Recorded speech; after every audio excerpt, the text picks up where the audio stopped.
আজকে বানাচ্ছি হোলি স্পেশাল ঠান্ডাই রেসিপি। তো চলো প্রথমেই উষ্ণ গরম দুধের মধ্যে কেশরটা ভিজিয়ে রাখবো।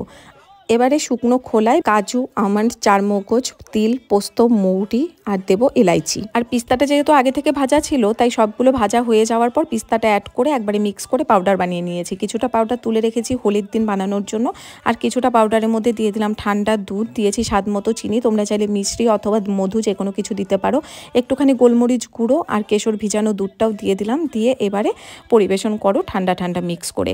আর মিক্স করার সময় দেখবে মিক্সার গ্রাইন্ডারে 1 2 3 অপশান থাকে মিক্স করার জন্য, আর যে মানে বাঁ পাশে যে অপশানটা থাকে সেটাতে যদি তোমরা ঘোরাও তাহলে এরকম ফেনাটা তৈরি হবে। যারা জানো না তাদের জন্য বললাম। পরিবেশনের জন্য দিলাম রোজ প্যাটেল, কিছুটা ড্রাই ফ্রুটস আর কেশর। এই ফেনাটা হলে দেখতে বেশ ভালো লাগে আমার, আমি জানি না কার কার ভালো লাগে। আর খাওয়ার সময় অথবা পরিবেশন করার সময় কয়েকটা আইস কিউব দিয়ে দিও, ঠান্ডা ঠান্ডা একদম জমে যাবে। তাহলে স্পেশাল মানুষের জন্য হোলির দিন বানাচ্ছ তো এই রেসিপিটা।